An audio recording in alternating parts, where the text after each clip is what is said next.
We can start. You may start. Bismillahirrahmanirrahim. Yeah. Baruzusha bani sheda Ali guyam Ali juyam Bebagugul shanu shara Ali guyam Ali juyam Ali Sultan mulki jaan Ali Shah Kuban Ali aaye naye yazdan Ali guyam Ali juyam Ali halali har mushkil Ali Sultan shahidil Ali Bashar bahak wasil Ali guyam Ali juyam Ali guyam Ali juyam Ali guyam Ali juyam. Jacinda?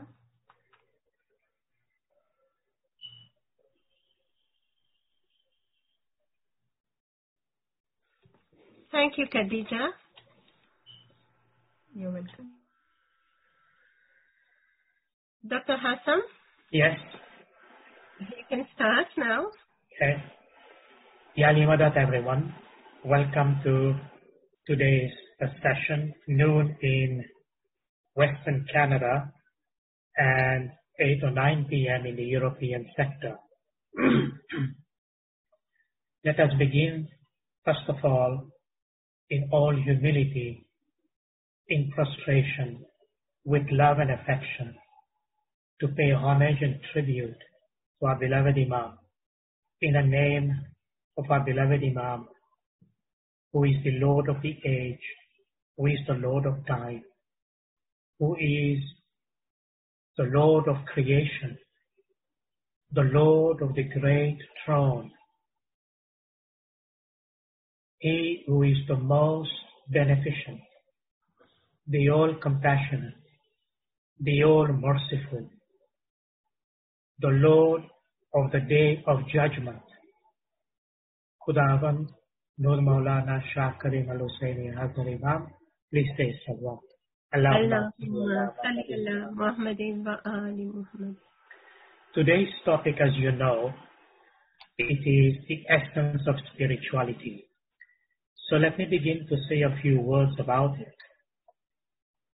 In conceiving this topic with Maula's blessing, the title was somewhat purposeful, but as you probably realize, it's such a wide topic when you say the essence of spirituality, because every tradition, every religious tradition have their own articulation and their own understanding of spirituality based on their doctrines, on their methods, and on their practices, and which is indeed the case. The notion of the essence is very interesting. When you seek to understand the word essence, you may find that it has so many nuances of uses that you would wonder, how do you actually apply that word to spirituality? And that's a big challenge, because if you don't have a compass, if you don't have some criteria, in fact, this is one of the aspects of the essence, then it becomes so broad and you wonder which ones to select and which one not to select. Fortunately for us, in our tariqah, that essence of spirituality is very clearly, unambiguously articulated to us by our beloved Imams and through the farmans of the holy Imams. But let me continue to say a few things about it. The notion of the essence refers to, I think the best word that I could come across with is to say the heart of spirituality. Now you could say the core, the center, the essential aspect, the criteria to that spirituality, and many other synonyms that you can add to try to explain the word essence. But I am using the word heart very purposefully because the heart plays such an important role in our spirituality. And in fact, in the traditions within Islam, the heart is very well recognized as a basis of spirituality. We have a specific meaning to our spirituality. So I say the essence of spirituality, and I emphasize the word essence. And I emphasize the word spirituality. Now, the word spirituality can be very broad again. There are many people who often say, you know, I am spiritual but not religious. And I don't know exactly what they mean by that, but I know we have received a question on that. And during the session of the questions and answers, I will have an opportunity to respond to that particular question, hopefully in the perspective that I'm presenting. The notion of spirituality underlies the word spirit, soul. So you could, in a way, translate the title to say the essence of the soul or the essence of the spirit. But you see, this word essence does pose a challenge. And much later, on further reflection, the word quintessence came. Now the word quintessence comes from the Latin quinta essentia, which means the fifth essence, literally. But I'm not speaking about the fifth essence. I'm using the word, in fact, much deeper than the word essence, to say the quintessence of spirituality, or the quintessence of the soul or spirit. There may be other words we can use in Latin or Greek to go even much deeper into the meaning. So that's the first comment that I'm making to you about the title. The second thing that I would like to very strictly emphasize is that in sharing with you this subject today, and some of you may have seen a bit of the abstract under the title of the invite, in sharing with you the perspective today, my perspective is faith-based perspective. I repeat, faith-based. In other words, my perspective is I define faith-based based on internal sources of our faith, of the Shia Imami Ismaili Islam Tariqah. So in other words, whatever I'm suggesting and presenting before you on matters spiritual, it is based on the perspective of our practice. And I'm being very specific. And I really want to be overemphasizing because I'm concerned sometimes with the number of questions that I'm getting, that whether I'm able to transmit this idea clearly to you. So I'm saying to you, based on the teachings of our tariqah, very strictly our tariqah, And when I say our tariqah, I want you to remember what our beloved Imam has said in paragraph F of our constitution, when our beloved Imam has said that historically and in accordance with the Ismaili tradition, that makes it very clear.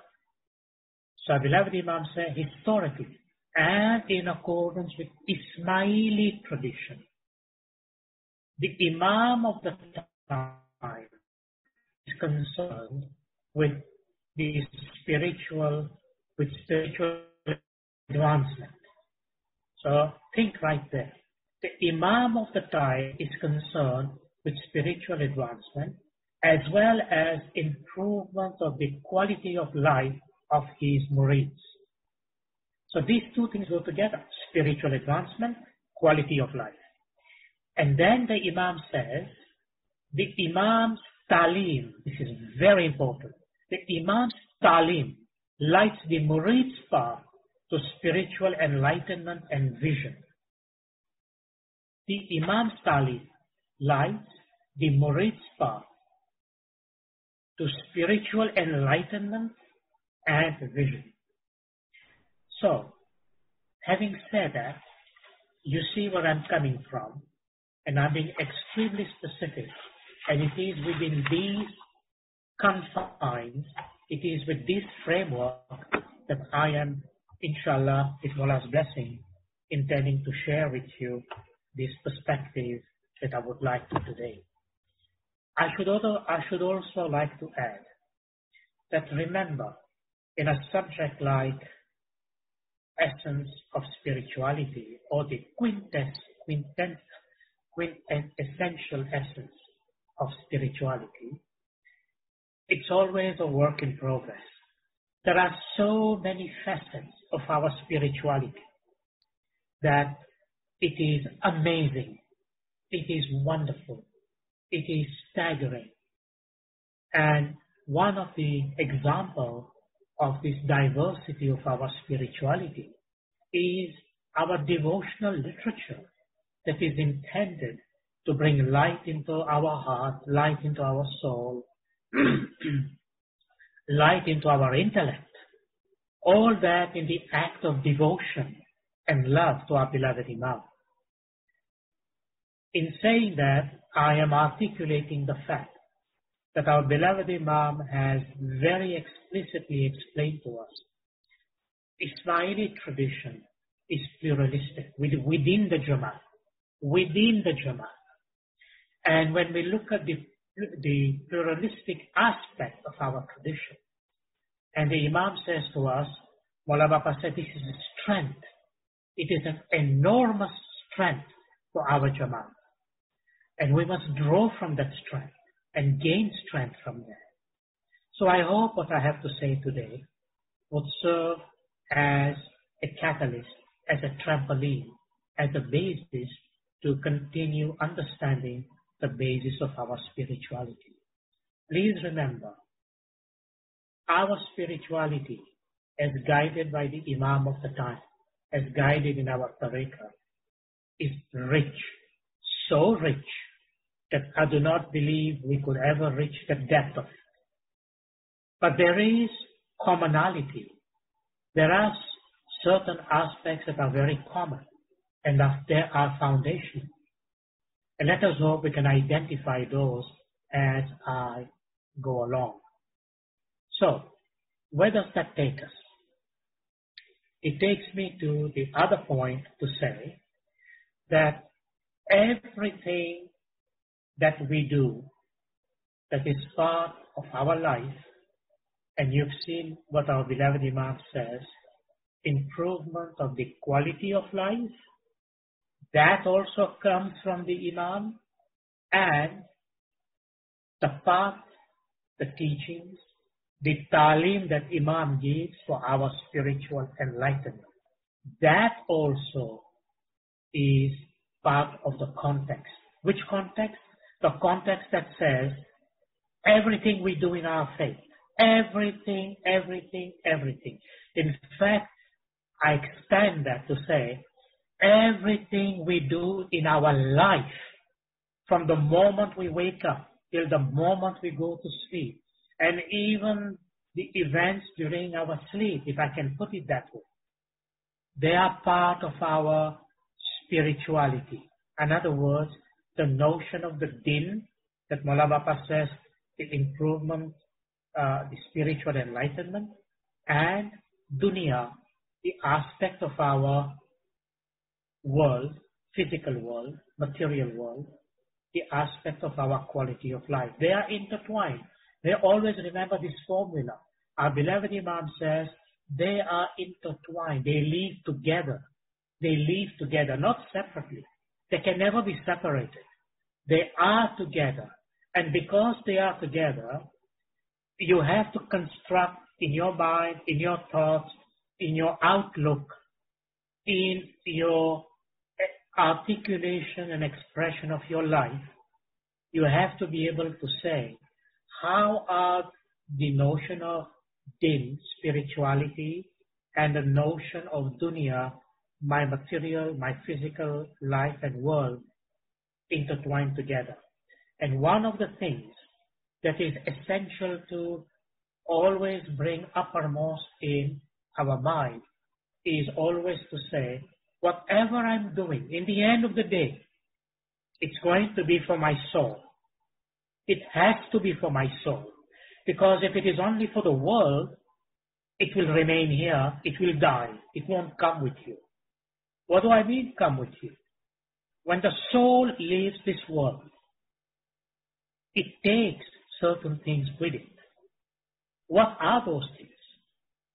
And if we fail to understand that, and everything that we are doing is for the condition of this world, then we may have a marvelous physical life, perhaps, but from a spiritual point of view, unfortunately, we may be bankrupt.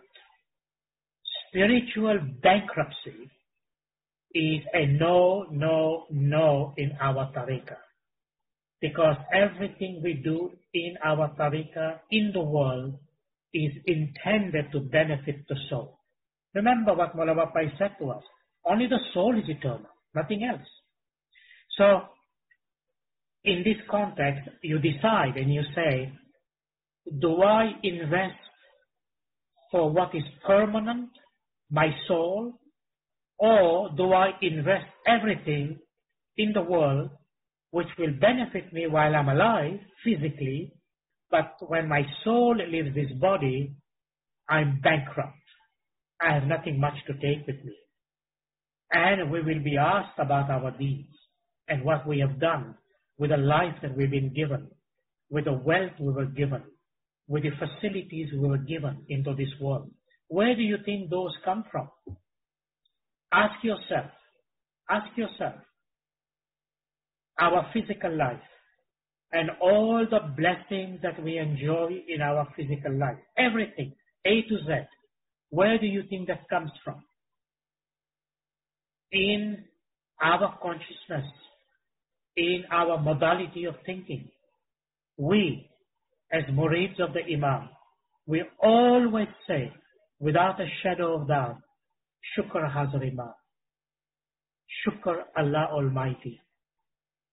We thank God, we thank Mawla, we thank Allah for all the benefits that we have received. There is total reliance on the notion that everything we have, positively, constructively, our good health, our physical material life that we are living, is indeed a blessing from Hazar Imam. And for that, if nothing else, there is an infinite amount of shukrana, of gratitude that goes to the Imam. That is our spiritual ethics. That is part of what emerges out of our soul to express our gratitude, our shukrana to Hazar Imam, every single breath that we are taking. Because it is those blessings that makes the difference in the life of a murid. Indeed, there is your own education. There is your own struggles. your own effort. But that too is not something that you can take credit for. Because remember what our beloved Imam has said. Success is not due to you. Success is due to Allah's will. It is a farman. It is a holy farman of the Imam. Please reflect on this farman. Success is not due to you. You may have a successful education, successful career. You may have a successful recognition into this life with what you do. You think that you are successful and intend to be even more successful into the future. Success is not due to you. It is due to Allah's will. In other words, you can design your destiny insofar within the limitation that a human being can do that. But in reality, in the end of the day, that success will come from Mawla's blessings. The barakat Imam gives us becomes the basis of that success. So, let us continue. And please remember this equation. Everything we do, everything is for the benefit of the soul in our tariqah. Everything our tariqah is guiding us to do through the holy farmans of the Imam. It is intended to specifically ensure that our deen and dunya are balanced, they become beneficial to one another, but in the end of the day, it is totally and completely beneficial to the spirit and to the soul. So when we leave this material world, the soul has with it all that was invested, and now the fruits are coming and will be received and drawn upon in the hereafter. I have to tell you in no uncertain terms. Remember, losing sight, losing perspective on the fact that in the end of the day, it is the benefit of the soul. If you lose sight of that, then you have lost your path. Because it doesn't make any sense for you to think that continuously the Imam reminds us about our spirituality. That is to say, making sure whatever we do has to do with the soul. So, let's move on. In the context of this spirituality, there is some questions that we can raise. And some of these questions are very, very important in the context that I have just mentioned. Ask yourself this question to yourself. Are you spiritually minded or are you materially minded? What does the notion of being spiritually minded mean or materially minded mean? Well, I think from what I've just said, I'm hoping that you are getting that perspective. That the idea is, when you say, am I spiritually minded and am I materially minded? Am I balancing my act in my life? And please remember, I have mentioned that in the past. Don't think that when we are living into this world, the notion of accountability, as I've mentioned to you before in a farman of the Imam, does not come into play. Because the notion of being spiritually minded and materially minded is the notion of the balance between deen and dunya. But at the same time, you continuously have to put that into the perspective that the faith that I'm following is an integral part of my behavior and my conduct and my responsibility.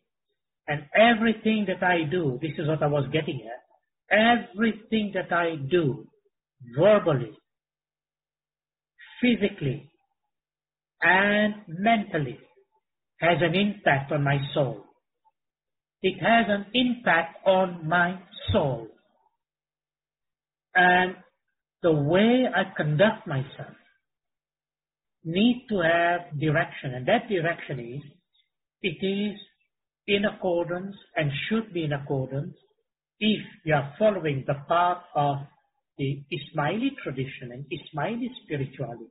It has to do with conducting ourselves within the ethics of our faith, which our beloved Imam continually defines that ethics for us and mentions it for us. So you have some homework to do. So what is our ethics? I'll mention a few things today. But it is absolutely every murid's responsibility to realize what that ethics does. And I'm coming to that point. So look at, for example, Imam Sultan Muhammad Shah's teachings to us in his memoirs. And I read to you that particular part. So this is in the memoirs of Imam Sultan Muhammad Shah sallallahu alayhi wa sallam. Imam Sultan Muhammad Shah says, we live, let me read from the beginning. He says, it is said that we live, move, and have our being in God. Think about the sentence. We live, move, and have our being in God. Live, move, and have our being in God. Then the Imam continues and says, we find, I'll just paraphrase in the interest of time. He says, we find this concept expressed in the Quran very strongly. Not in these words, in other words, but very strongly expressed in the Quran. And the key point about this, our beloved Imam says, when we realize the meaning, keep this in mind, when we realize the meaning of this saying, which saying that we live, move, and have our being in God, when we realize the meaning of this saying, we are already preparing ourselves for the gift of the power of direct experience. Imagine this. Imagine this. This is such a powerful teaching in unfolding our spirituality that it is incalculable in benefit and grace. And I'm coming to explain that to you just in a little moment. But we are setting the background. So I come back to this statement. We live, move, and have our being in God. What's another way of saying that? What's another way to understand this? And there may be as many meanings as there are people on this planet when we think about this saying. And that's okay, because we are all part of that vast ocean. So speaking about the ocean, Sufis, mystics, give different types of analogies. And one of the analogy I find very interesting and perhaps nice and explanatory is, think about this vast ocean. So vast that we know not the limit of, because it is a limitless ocean. Now we can imagine that in our mind, so to speak.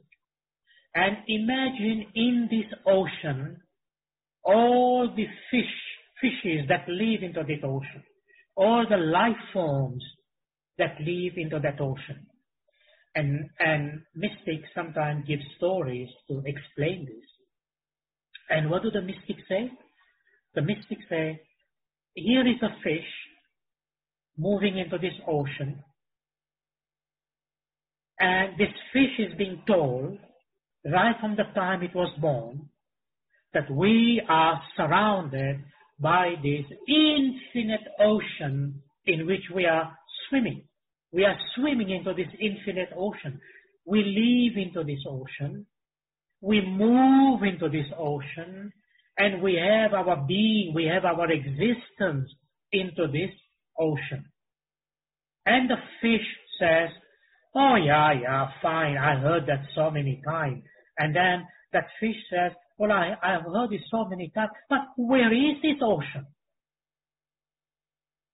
Now, those of us who are outside that box, so to speak, you might say, how silly for the fish not to realize that it is in that ocean, and the fish is asking, where is that ocean? It was born in that ocean. It lives in that ocean. It moves in that ocean. And it has its existence, its being into that ocean. And the fish is asking, where is that ocean? Do you see the resemblance? Do you see the similarity? Here our beloved Imam says, we live, we move, and we have our being in God. And we keep asking, where is it? How come I can't experience it? How come I can't see it? How come I cannot feel that presence? All those questions arises to us in our reason, in our thinking, in our intellect. And these are similar questions that all people associated and interested in the spiritual path ask themselves of. So, the perspective I'm presenting, inshallah, with Mawla's grace and mercy, is intended to answer, or at least share some perspective into this. But remember this thing.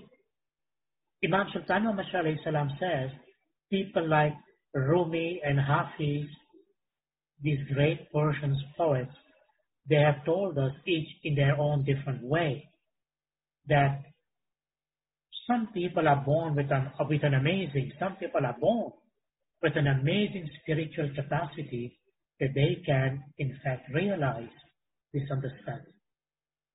So for those of us who don't, we need to remember what the Imam says, that when we realize the meaning of this saying, we are already preparing ourselves for the gift of the power of direct experience. What does that mean in our tariqah? Do we realize the meaning of this saying? What does that saying mean to us in our Ismaili Satpant Dharam? Now, remember, when I say, what does that mean in our Ismaili Satpant Dharam, I am being very specific because it is not you or I or anyone from the outside. When Imam Sultan Muhammad said that we live, move, and have our being in God, and when we realize the meaning of this saying, we are already preparing ourselves for the gift of the power of direct experience. But I said, what does that mean in our tariqah? And I said, neither you or I have the power, the ability, or for that matter, the capacity, intellectually and spiritually, to define that in the path of our practice, meaning in our Satpant Dharam. And I have already mentioned to you very strongly that our beloved Imam clearly says in our Ismaili constitution that that is the concern of the Imam. The Imam is concerned with our quality of life and our spiritual development and our spiritual upliftment through the talim, through the teachings of the holy Imams to us. And therefore, one very important aspect that I have to very strongly emphasize, and that is to say that you should always, when it comes to matter of spirituality, and let me be very specific, matters of the soul, and matters of the practice of our faith, you should always ask yourself, is this information coming from the Imam of the time? Is it coming from our tariqah, validated by the Imam? Please don't take this thing for granted. There are unfortunately so many things happening out there that are not consistent with the practice of our tariqah. You know, I'm just giving you an example. When our beloved Imam says, it is the faith of your forefathers, 57. And he said it in, again, 2018, 60 years later. What does it mean, the faith of our forefathers? It is a very specific idea and identity. And at some point we can talk about it. What I'm saying to you is, don't let someone tell you, oh, our forefathers were ignorant, they did not have education, our forefathers were following, quote unquote, they say, a blind faith. All that kind of labeling that's totally inaccurate, totally inconsistent with the belief of our faith. So if Hazrat Imam said to us, Mawla says, the faith of your forefathers, I think you need a better education to understand what the Imam is saying and referring to. And let me tell you this in that regard. Do you think during the Diamond Jubilee, when Mawla Bapa said to the whole world, certainly the Ismaili world, that it is the faith of our forefathers that will help us in a crisis, whatever Mawla Bapa defined, whom was he talking to? Was he talking to our parents who are already into maybe their 60s and 70s and 90s? Who was he talking to? They already made it. Our parents already been into that road. And their forefathers were into that same path which they were. Our beloved Imam, in the Diamond Jubilee, gave us this diamond by saying the faith of our forefathers. And who was he speaking to? He was speaking to the whole Jamaat, but in consideration also of all the young people in our Jamaat, from the age 7 to 77, to say symbolically.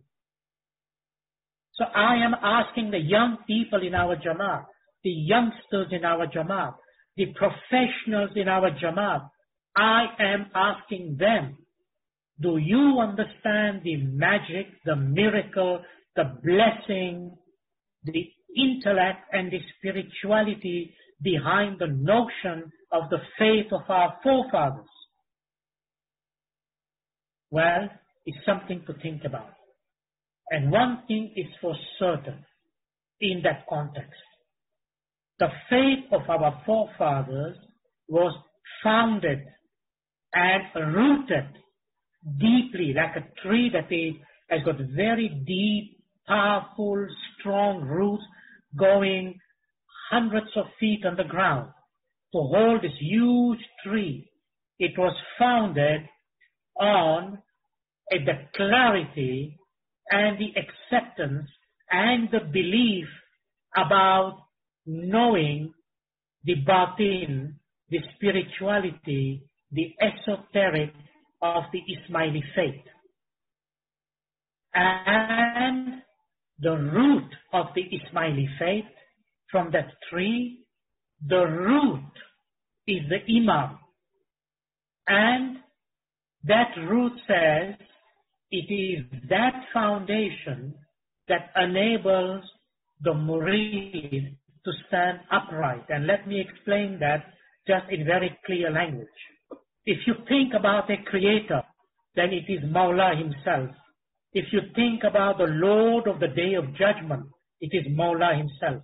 If you think about He who will take your accounting on the Day of Qiyamah, it is Mawla Bapa himself. If you think about He who is sustaining all life forms from the smallest atom, the smallest unicellular protoplasm, to the whole creation and every living being in this creation, then it is Mola Bapa himself. If you think about the source of that creation, it is him. It is he who sustains, maintains, guides, protects, renews, expands, and gives life into the whole of existence, being and creation. It is he, Mola Bapa himself, is Nur. This is our foundation. This was the faith of our forefathers, and there was no compromise. There was no ambiguity. There was not going here and there and wandering around thinking that there is another reality. It is not. It is not. Do not make that mistake. Our spirituality is guided by the Nur of Hazar Imam. Our faith is a faith of the Nur. Our spirituality is Nur. And that is the foundation of everything we do in our tariqah. So, coming to this perspective, the first thing to realize into this quotation, when Imam says, we have our being in God, we translate that in our language to say that we move, we have, we move, we live, we move, and we have our being in the Nur of Mola Bapa, please say Salawat. That is our spirituality. That is what we are in this existence for. And therefore, we, to begin with, look at the connection. We are Mola Bapa's spiritual children. Do you see the connection? Why does Mola Bapa call us his beloved spiritual children? Because we have been given that spiritual privilege, that spiritual grace, that spiritual blessing, that mercy, that grace from Hazar Imam, that Mola Bapa has accepted us to be part of his Nur. We live, we move, and have our being in Mola Bapa's Nur. The thing is this. The thing is this. We, like the fish in the ocean, is asking, where is it? Where is it? So here comes the basis to look at it. There is the notion of the Zahir, there is the notion of the Batin. There is the notion of Dunya, there is the notion of Din.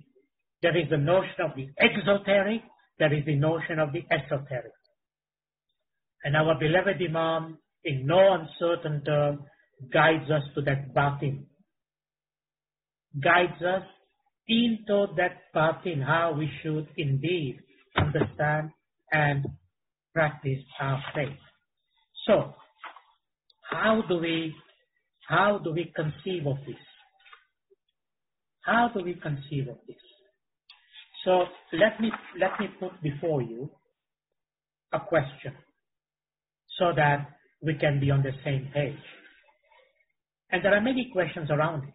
And the question is that here we are living in the physical world, and living into this physical world, we are occupied with our physical existence, our physical well-being, and we are being told in our tariqah that the notion of din with our physical world is intertwined. They are together. You remember Mola Bapa's word? Say, Islam is not that I'm in my faith for a few minutes and then I'm outside that faith and back inside that faith. No, that is not the way our beloved Imam is guiding us. We are all the time in our faith. Are you listening to this? We are all the time with the Nur of Mola Bapa. This is what it means. But the question is, where is your consciousness? Where is your engagement? The idea is, where is your memory about it? The idea is, where is your remembrance? Because the notion of engagement, the notion of remembrance, the notion of ensuring that you stay connected is indeed the foundation of that. But much more so, I'm not speaking to you philosophically. I'm by design wanting to say something in terms of our practice, actual practical means and practical method. You can think about it philosophically, but what has our beloved Imam said? Think about it in practice. How do you put that into practice? Now, I just raised a few questions about the engagement, about the memory, about the remembrance, and so on. What does that entail? It entails the notion of your mind, the body-mind complex. What is it that is necessary to understand about the mind? Well, remember, the one thing the mind does best is to follow patterns. So if you train your mind to do something specific every single day by repetition, a constant repetition, you follow a certain pattern. And you know, sometimes we use an expression, we say, oh, it's the Pavlovian effect, it's Pavlov. And I think, you know, those who know basic psychology, you know what I'm meaning to that. But simply put, it means we are following a pattern. We are following a habit. It's a habit of the mind kind of thing. How do you break that habit? Now, if you have the habit of forgetting because someone says, oh, I have a bad memory, I don't remember, and this and that, that's not true. That's not true. Sometimes people use that as a cop-out. No doubt, human memory, Mola Bapa says, it's not perfect.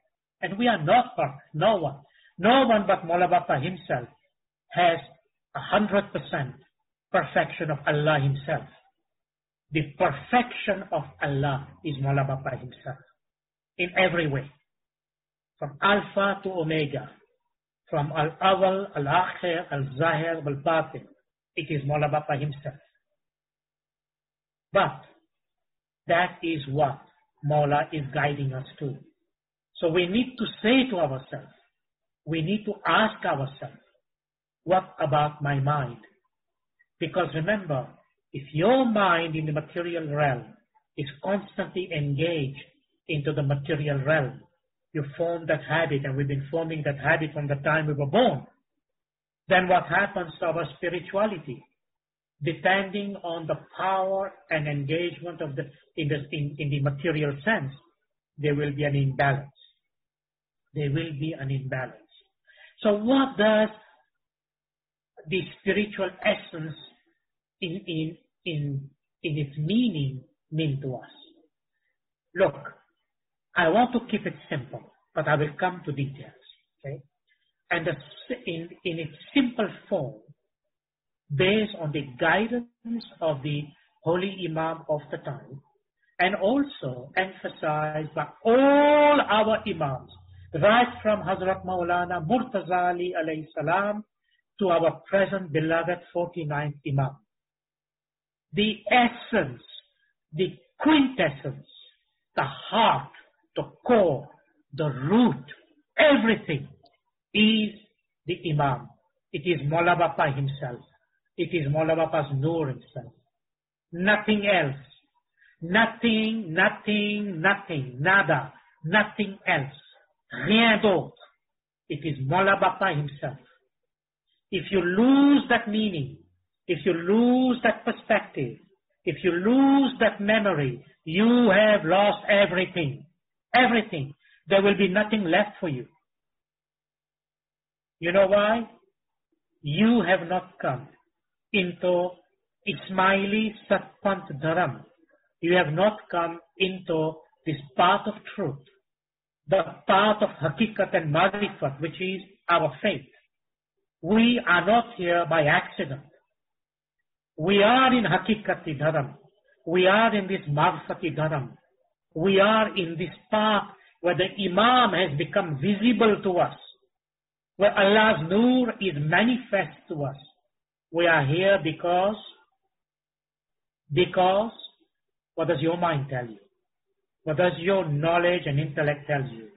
We are here because of Hazrat Imam's mercy, Hazrat Imam's grace, Hazrat Imam's compassion, Hazrat Imam's love.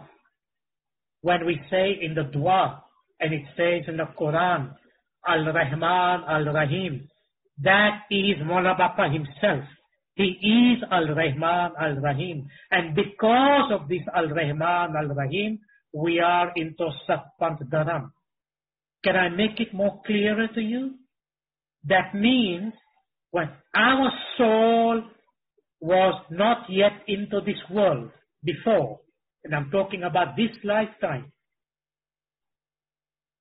Mawla Bapa chose our soul to be born into this life, and to be born into this life, to be born into Ismaili faith, to be born into Satpant Dharam, to be born into our tariqah is not an accident of nature.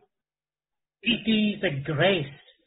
Mawla Bapa chose our soul and brought our soul into this material world so we can be near to Him. We are near to Him.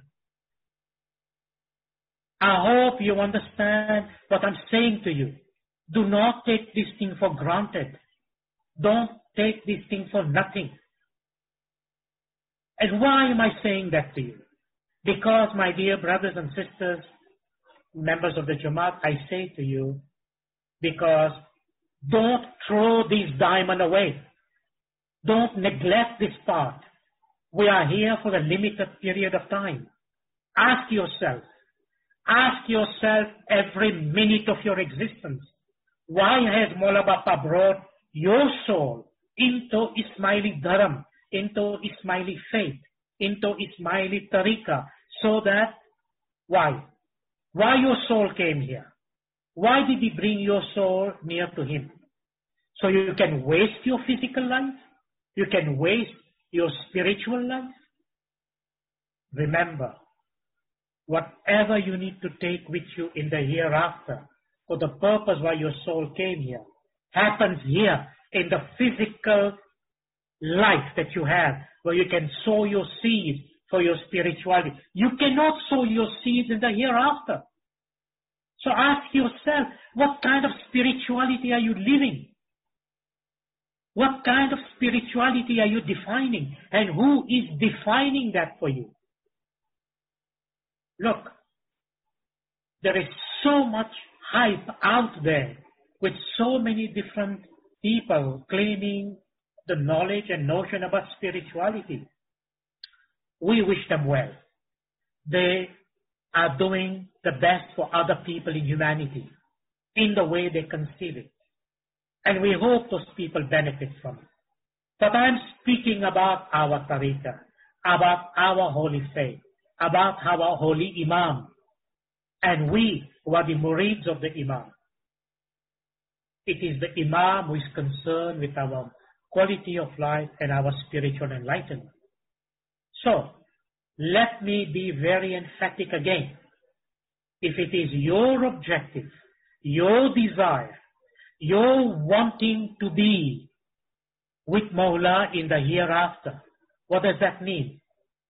Our beloved Imam has explained to us in many places that after death, the soul of the murid and the nur of Hazrat Imam are not separated. Please say salawat. Allahumma salli ala Muhammadin wa ali. If that is the aspiration our beloved Imam is giving us, that after that, our soul and his nur, they are not going to be separated. But what about in this world? What about in this world? What kind of spirituality are you living? Are you believing in? Are you following? So our beloved Imams have given us amazing understanding. So let me at this moment, making sure that we are not all over the place, speak about this notion of our connection in this world and why and what is its impact into our mind for our soul. But as I go explaining that, remember one thing, that everything that we are is the soul, not the mind, not the body. The mind receives its power, its light from the soul. And it is through the filters of the mind, if I can use that expression, it is through the template of the mind that eventually our physical body also is connected to. And that's why we speak about the body-mind complex, they're kind of one. But the body-mind complex falls apart once the soul is out of the body, which we call death.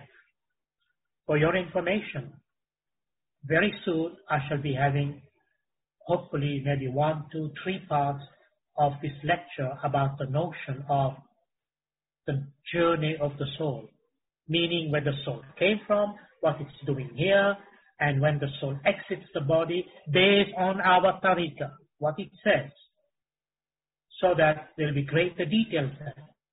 But for now, simply to say, it is the power that is within the soul. When I say power, I mean the light that is in the soul. Because remember, according to us, the soul is the one indivisible, luminous substance that is in us, that is part of the nur of Mawla Bapa himself. But when that soul is weak, because of the lack of spiritual understanding and practice, it creates a veil. And there are so many veils, the light cannot go through. And when the light cannot go through, whatever the mind becomes, it becomes an opaque, not transparent, opaque. And it lets very little light, or whatever light it lets through. And that becomes a super challenge, that becomes a huge challenge for the human being to try to seek to understand. So in this context, I'm giving you this analogy because I want to explain something. So, how do we then improve this ability to make our connection more transparent and more luminous? Remember Imam Sultan Muhammad alayhi salam teaching that once we realize this notion, meaning at least at the level of intelligence and at the level of understanding and the level of reasoning, once you realize what it is, you are preparing yourself for that ultimate experience. So, what's my point here? Just make sure we don't lose track. I'm speaking to you about our physical endeavor, our physical connection, our physical process related in our tariqah, related to the essence of our spirituality. And remember what our beloved Imam has said to us. Mawla Bapa himself is the essence. Don't go anywhere else. There is no any other essence anywhere in this creation. If you had followed my Imamat Day lecture about the metacosmic meaning and purpose of creation, then you will have come to know that I have mentioned it is this nur that is manifested, and it is this nur that created, and it is this nur that is present in front of us today. It is this nur that brought us into this material world, and we are close, very close to that nur. We say salawat, Allahumma salli ala Muhammadin wa ali Muhammad.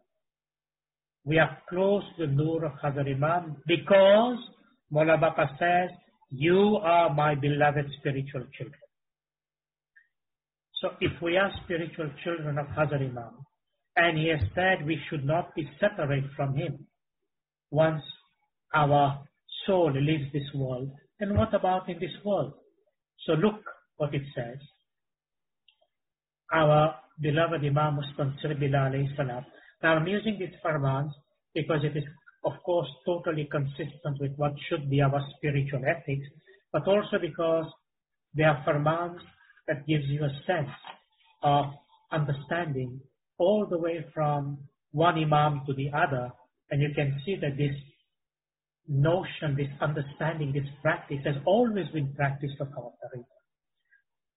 Imam Shah Mustansrifillah alayhi salam says to us, what does the Imam says? He says, and there is no greater wealth than when you attach yourself to the Imam of your time. Think about this. What did he say? And there is no greater wealth than when you attach yourself to the Imam of your time. This is Imam Mustansrifillah speaking in the Holy Pandiyati Javan Mardi, meaning the farmans of the Imam of that time. So, use the word attach. In other words, we are attached to so many things in the material world. Are we not? We are attached to this, we are attached to people, attached to objects, attached to our wealth, attached to all of these. Answer that question for yourself. Right now, ask yourself, what is my greatest attachment? Am I attached to what? And then ask yourself, is that attachment going to come with you in the next world? Or is it only for this world? So how much is it you want to invest into this attachment that you think that you have? Please remember, I am by no means suggesting that you should not have dedication, concentration, best practice engagement, like Mola Baba says, even in this world, in our education particularly. But what about that best practice attachment to your faith? What does that mean? Don't go wandering here and there. Please don't beat around the bush. Our faith is not one that's asking you to beat around the bush. It does say, understand the truth, the haqiqah, the marifat. And then if you wish to search, search. But search under the guidance of the Imam. That's our spirituality. Remember what the Imam said? It is his ta'aleem that lights our path. So search under that path if you seek. So the first point of attachment, in a capital A, attachment, when you come to the word attachment, it means that you attach yourself to the Imam of the time and never break that attachment. Ever, ever, ever, ever. Well, if you want to be attached in the hereafter, like the Imam says, that you should not be separated from him, why are you separated from him here in this material world? Why? It means something is not correct. If you are. So the first law of attachment is our beloved Imam teaches us, attach yourself to the Imam of your time. And look what our beloved Imam has taught us. There is no higher form of worship than when you are continually remembering the Imam of your time. How great is that? How great is the happiness? The happiness of the one who can do such things and become benefited by that eternal bounty which becomes his lot. I hope you can understand these words. This is something that is unforgettable, if not the most powerful of all messages we could ever get. And I'll explain about it in a moment through another explanation our beloved Imam has given.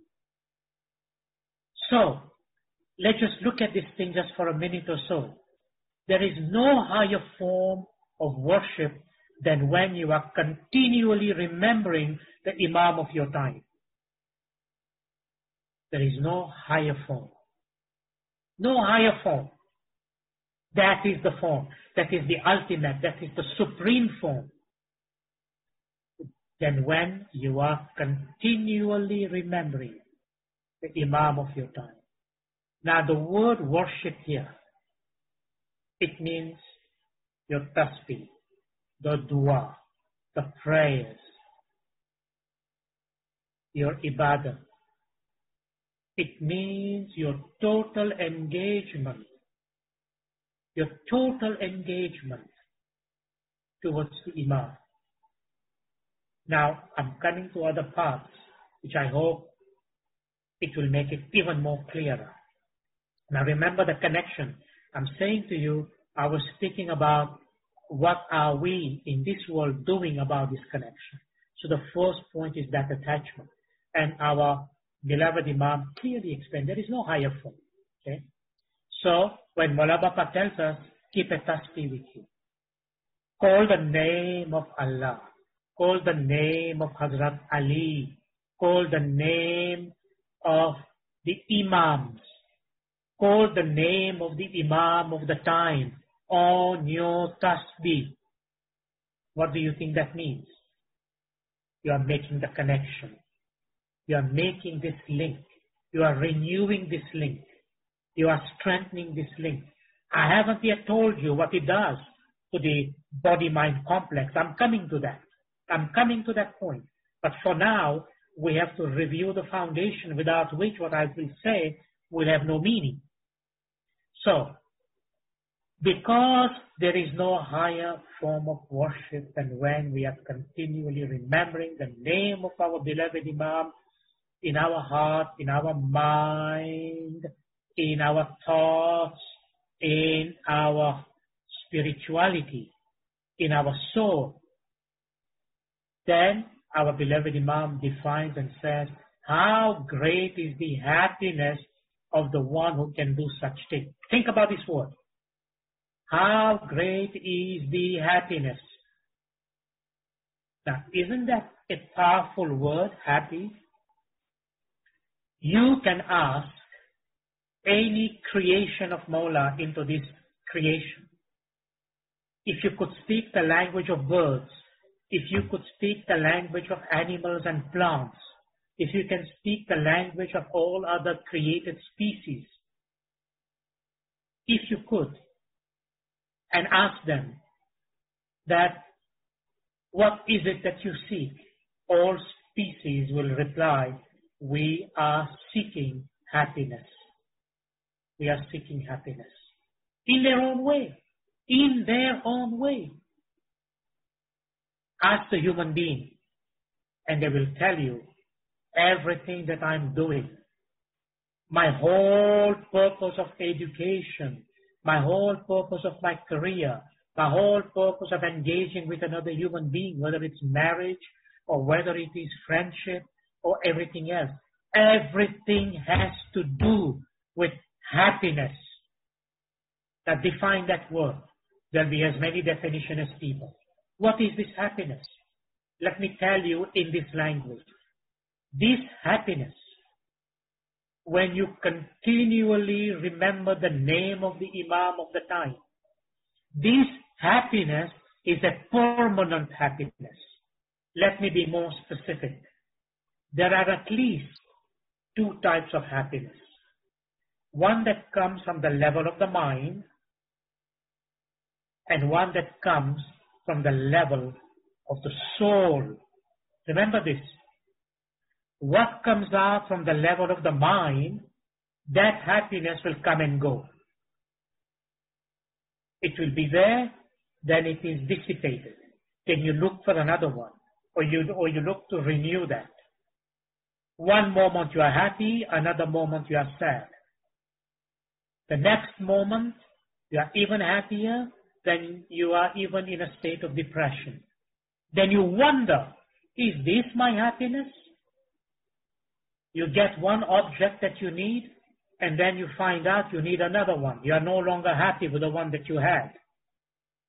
Is that happiness that comes and goes? You know, when sometimes you seek an object, I'm just using the word object in the interest of time, and you get that object, and someone says, are you happy? And you say, oh, I am so happy to have gotten this. And you have attached, you have defined for that moment of time that happiness with that object. Then what happens? Let's say, hypothetically, God forbid, somebody steals that object, or you lose that object, or that object is lost. What happens? I am so unhappy. I am so sad. I am right in a state of terrible depression. How could I have lost it? Right? So was that an object of happiness? No. That was temporary. That was, if you like, an illusory happiness. It was there, it's now gone. Meaning, if you analyze about that, you have decided to attach the notion of your happiness, the concept of your happiness, the blessing of that happiness to that object. That object was the basis of your happiness. Now somebody stole it, meaning when they stole that, they also stole your happiness. Now you are depressed. Now you are unhappy. Is that what happiness is for?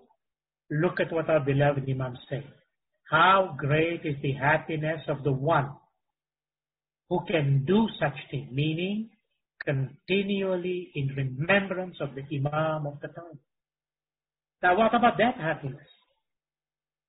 Do you know what happens when you remember Mullah Bapa's name? With love, with affection, in submission, in prostration, in humility. When you take Mullah Bapa's name, you know what happens? Before I say that, let me say one thing. Do you know what is in the Imam's name?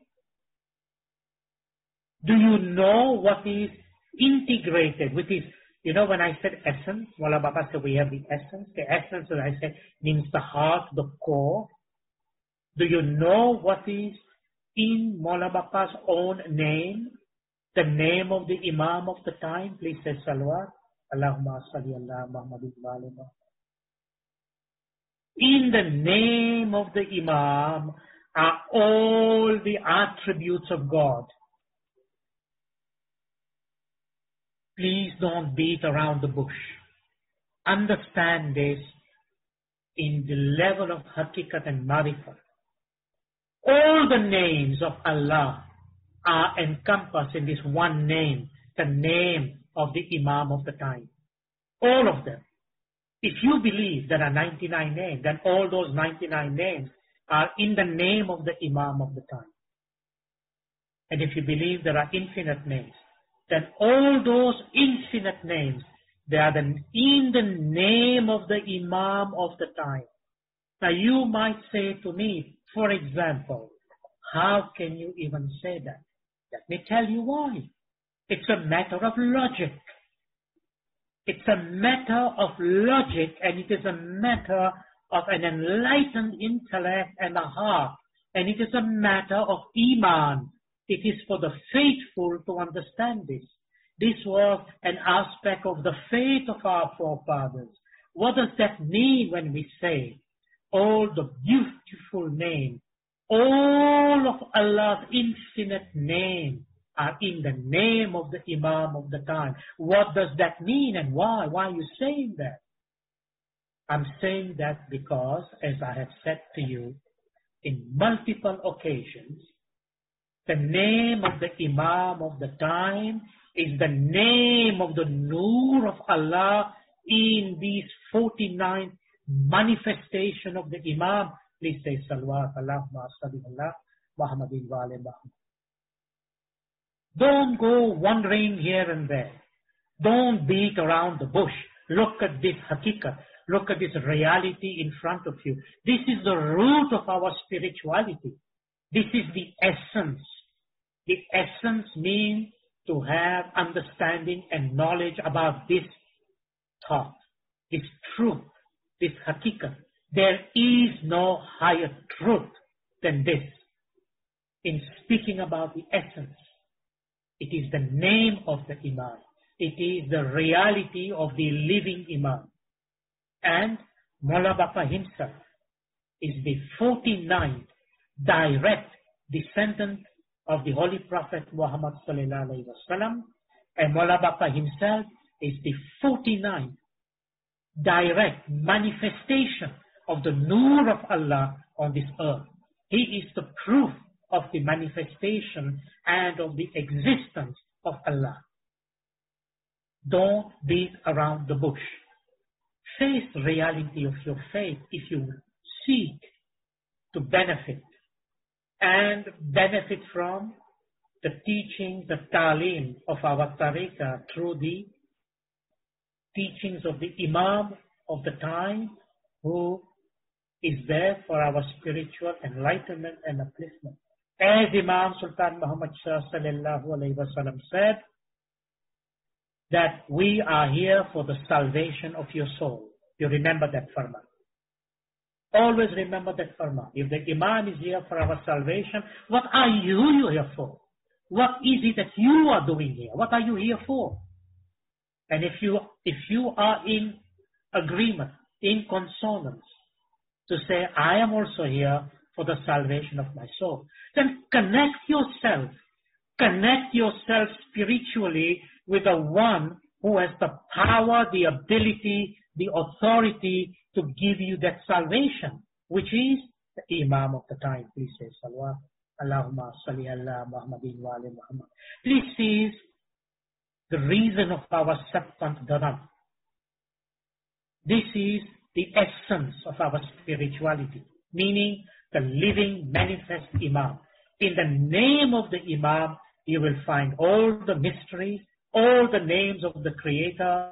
You will find everything. In fact, it is in His name that the whole creation exists. The whole creation is sustained. The whole creation is maintained. The whole creation is stable. The whole solar system gets its stability. The whole earth exists because of this grace, this mercy of Hazar Imam. It is the name, it is the Nur of the Imam. When we talk of the name of Hazar Imam that contains all these mysteries, Maula Bapa himself is Nur. He owns that Nur. The Nur belongs to him. He is the Lord and Master of that Nur. And his name is the name of the Nur in the 49th manifestation of the Imam as the 49th Imam into this world. It is the proof, as the Holy Quran says. It is the Imam-i Mubin, as the Quran says. So, when we say in our greeting, Ya Ali Madad, it means Ya Ali is the totality of Allah's power manifested right here in front of our eyes in the form of the physical Imam. And when we say, Ya Muhammad, Ya Ali, Ya Muhammad, Ya Muhammad is the totality of Allah's mercy to the whole of creation and mankind. Remember the hadith? How can I say that that is the totality of mercy? Remember the hadith? Oh Muhammad, had it not been for you, I would not have brought creation into existence. And had it not been for Ali, I would not have created you. So when we say, Ya Ali, Ya Muhammad, what are we referring to? Ya Ali refers to Maula Bapa's Nur, Allah's Nur. We are referring to Maula Bapa himself. Ya Muhammad, we are referring to the Nur of Muhammad, and we are referring to Maula Bapa himself as the 50th Peer. Remember, Allah and His Prophet, Imam and Peer, they are the exact correspondence, exact, meaning Nur of Allah, Nur of Nabi. Ya Ali, Ya Muhammad. This is what it is. This is our spirituality. Let me just emphasize it a bit more. When you and I meet, whether it is on Zoom, whether it is in whatever other setting, what are we saying? We say, Ya Ali Madad, Mawla Ali Madad. What did we just say? We have greeted ourselves with the recognition of the fact. Remember this. If we say it mindlessly, it will mean like an hello, how are you? This is not a hello, how are you? It is not. This is like saying, may the totality of Allah's power, meaning the name of the Imam, Ya Ali, meaning Ya Shah Karim al-Husayni, Ya Shah Karim, the name of the ulama, may that be your helping hand, Ya Ali Madad. And you reply, Mawla Ali Madad. The same thing in response to the other person, that to you too, may Mawla Bapa's, Allah's total power in the universe comes and being your help. And when we say our tasbih, Ya Ali Ya Muhammad, the mercy, the grace, the compassion, the love of Mawla Bapa comes to us through that mercy. You know, another word for mercy, don't confuse just the name, Ya Muhammad, with just the Holy Prophet. It is there, of course it is there. Make no mistake, because our beloved Imam is clear. He says, take the name of Allah, take the name of Hazrat Ali, take the name of the Holy Prophet. So you're not confused with someone saying to you, no, this doesn't mean the actual Prophet, it means some attribute. No, it doesn't mean an attribute. The attribute is encompassed. But Hazrat Ali is not just an attribute. Hazrat Ali is the manifestation of the Nur. It is the Imamah. So take the name of the Imam. Don't be misled by people who think that this is just an attribute. It's not an attribute. And for some reason, if you think it's an attribute, well, it's already there in the name of the Imam. I have just explained that. There are no missing names in the name of the Imam. That's why when we take the name of the Imam, when we recite the name of the Imam in our dua and everywhere, everything is encompassed. It's all included. It's all encompassed in there. Well, having said that, just to finish that part, I got so many of this quotation, but I'm coming to the one that I really need to expand. So our beloved Imam says, how great is the happiness of the one who can do such things.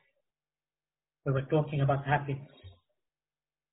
This happiness comes from the soul, Ruh, from the Atma. And when that happiness comes from the soul, it's permanent. It's permanent. Never goes away. Nobody can steal it. Nobody can tamper with it. This other happiness can be stolen. People can take it away. You can lose it. This one, you cannot. That's why our beloved Imam says, when you engage yourself in this activity of the constant remembrance of the name of the Imam and how great this happiness is, then the Imam says you become benefited by it, by the eternal bounty which becomes his love. Underline the word eternal bounty. Check up that word in your dictionary. Bounty. Do you know what it is? I don't even think the word bounty in English language is sufficient. This bounty, this eternal bounty, now remember one thing before, because I want to make sure you make these connections, okay? And I'm coming with the notion about the mind in a second. Attachment. Then remembrance of the name of the Imam. And then the continuous remembrance. So attachment and remembrance of the name. Then the word happiness. And then eternal bounty. So just in this saying of the Imam, in this talim, in this teaching of the Imam, we find these four factors. Attachment, continual remembrance, happiness, and eternal bounty. Okay? So you both bear these four factors in mind. What does eternal bounty mean? Eternal means forever. right? It's not temporary. It's permanent. It's forever. You have it forever. But an eternal bounty. Bounty means, oh my goodness, there is no physical explanation. Because bounty refers to these divine gifts, divine treasures, divine guidance, divine remembrance. Bounty means the treasuries, the treasures that exist in the treasury of the Lord of the time, the treasury that is in the seven heavens, in the seventh heaven. That bounty, that gift, that treasure, that blessing, that barakah comes to the individual. Now, I'm not saying that simply to define. Remember, I'm coming to that crux. Do not lose track, because we are speaking about a practice. So there are 4 things mentioned here. Now, let me go to a next quotation, which is also from the same source, Imam Shah Mustansili alayhi salam, the source of our faith.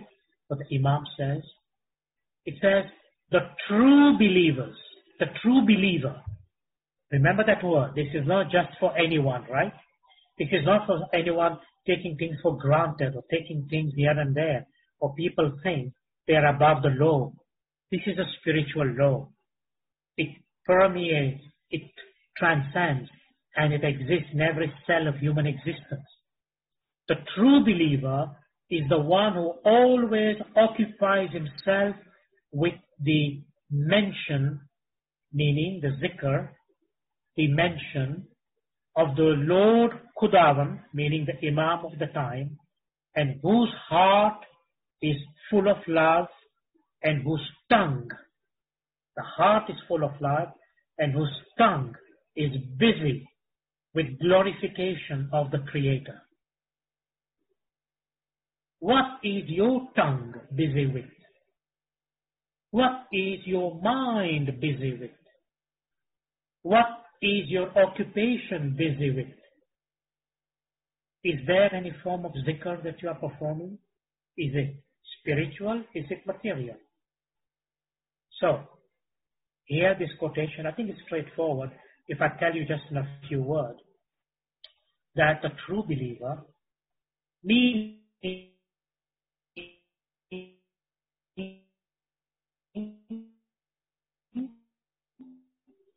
implicitly the hereafter. That is the essence of our spirituality. The one who wants to be one with Mawla in the hereafter is the one here in the world occupies himself with the mention of zikr. Remember what zikr means? I've defined it to you before. Prayer of the heart. He busies himself with the remembrance of the name of the Imam, and the heart is full of love, and the tongue is busy with glorification. Glorification, you know the word? Glorification. Subhanallah. Subhanallah. Subhanallah Hazarina. Glorification of the Creator. So, you are glorifying the Imam. You are remembering the Imam with love. The heart is full of love. Now, something I may have wanted to say in the beginning, but I can say it here. Excuse me.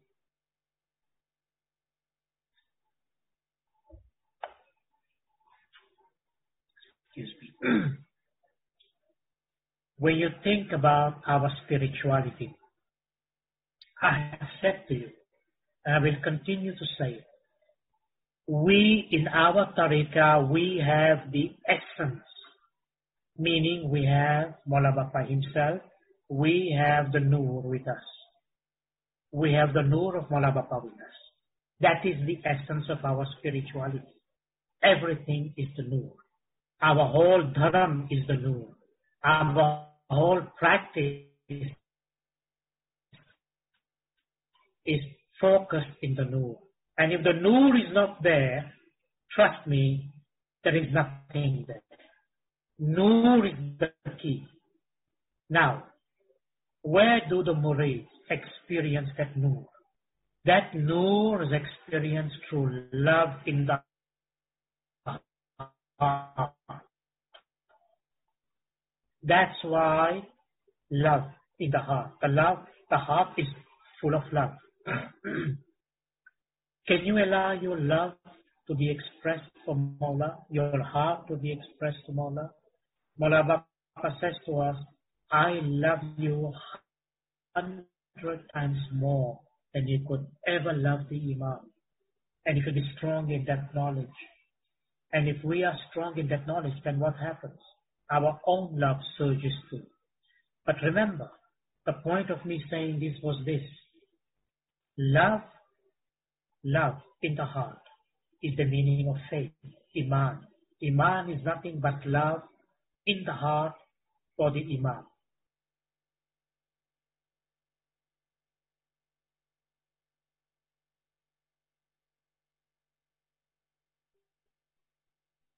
This love is recognition of the Imam, which Dr. means, Hassam? remember? Dr. Yes? Hassam? We Yes? are losing you every now and then.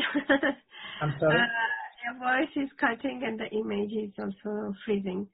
So I Okay. think the last... Maybe we will wait for a few seconds. Yeah. Let me know when we are stable. I'm sorry, this is the system, perhaps, the service provider. I just checked here, but it's perfectly good. Yeah, because I think it's the evening time. Yes, and probably. The distance is also higher. Yes. Are we So, okay? Are we okay now? yes, it sounds okay now. I think you can Okay. listen. Yeah, thank you. Okay. So I was mentioning the notion of Iman or faith. Faith means love in the heart for the Imam. Now, I don't want to go back into something that I've said just recently. We'll come back to it maybe in some other lecture. But let me say this thing to you today and right now. If you think about the whole of the Ismaili faith, the totality of the Ismaili faith, doesn't matter where the murids of the Imam are anywhere. The notion of Ismaili dharam, of faith, is based on this one fundamental principle, love. Now, we go to Khane for the love of Maula Bapa. We follow the farmans of Maula Bapa for love. Love is everything. Love in the heart for Maula Bapa means dharam, means spirituality, means Ismaili, Hakikati, Marifati, devotion and practice. Love for Hazrat Imam. But remember, even love has a foundation. Love as a principle has a foundation. And the foundation of love is the song. There is no spirituality without the song. The song is the key. I have mentioned it before. I'm mentioning it now. You must remember that this is the notion of the song. Love means the song. The song is the foundation. Through the song, all the flowers will bear you fruit. All the trees will bear you fruit. All the actions will bear you fruit. All the prayers will bear you fruit. Your ibadat will bear you fruit.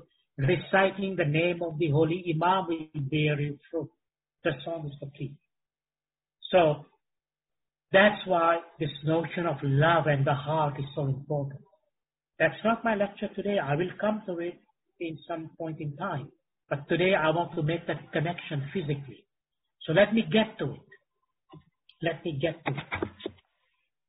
Do you know when you are reciting the name of the Holy Imam in the heart, full of love? When we say the heart, we mean with feelings, with love, with affection, in your mind, in your thoughts, in your reason, in your intellect. You are taking your tasbih with you. And you know, there is something amazing about this connection that Mola Bapa said, and I will share with you in a second. What did he say? The moment you take Mola Bapa's name, the moment you follow a farman of Hazar Imam, the moment you think, the simple act of thinking of Mola Bapa himself, the mind begins to get purified. The mind begins to get improvement, elevation. Remember those layers I talked about? They begin to dissolve. They begin to bring clarity. How? Because taking the name of the Holy Imam, taking the name of Ya Ali, taking the name of Mola Bapa, or any tasbih which Mola Bapa has given us, I emphasize, tasbih given by the Imam. Any time we mention and take those tasbihs, we take the name of the Imam. That illumination, that grace, that blessing, that love and compassion, Mola Bapa gives it to our soul, and the soul is a source of that luminosity. It penetrates the mind, it elevates the mind. And we feel, we get the feeling, and we get the proof of that happiness within ourselves. It is that powerful. So the thing is, how do you elevate? How do you elevate this mind that is constantly occupied with your physical thing, good, bad, and ugly? The mind isn't always occupied with good things, remember. There are bad things, there are sad things, there are ugly things, unfortunately, that has to do with certain reasons in that person's life. But when the mind is occupied in that way, how do you elevate the mind?